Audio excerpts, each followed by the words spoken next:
Hello everybody, my name is Cyrus. Today I'm going to review The Sandman, which is a new Netflix series on Netflix. It's based off the DC comics, and I'm going to go through my pros and then cons first. So firstly, pro is that I have no prior knowledge on any of the comics or anything. I just knew Sandman from Rise of the Guardians, with like Santa and stuff. But I had no idea what the show is going to be about. Like, I only knew like Constantine from I didn't even watch the movie with Keanu Reeves. I just knew him from the animated stuff. The acting, oh my gosh, it was so good.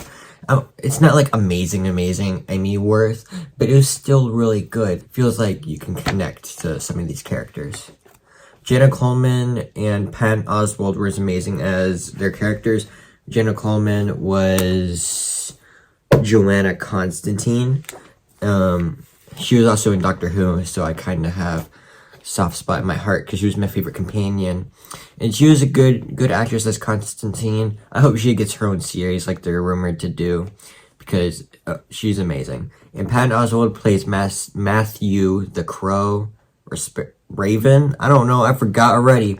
But he's also really good. Patton Oswalt, always amazing. Real treat. It has a very strong setup for season 2. I won't spoil it, but when you do see it in the finale, you're like, oh, more, yeah! The CGI and practical effects were amazing. Like, when you see, like, the Dreamy Kingdom and all these other kingdoms, it's like, oh my gosh, it's like as good as Asgard was in the first 3 Thor movies. Now onto the cons. It was a really, really big, slow burn.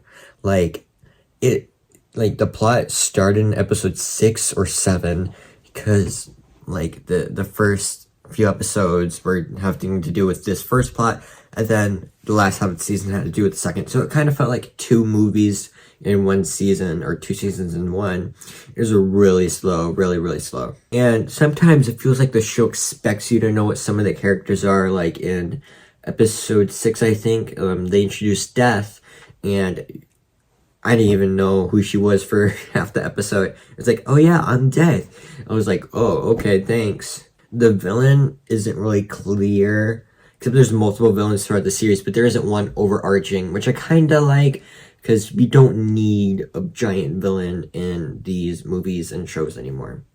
But I have no real big complaints except for the slow burn for this series. So I give The Sandman season 1 a B+. Tell me what you guys think if you've seen this series. I really enjoyed it. Hope you all enjoy your day. Bye!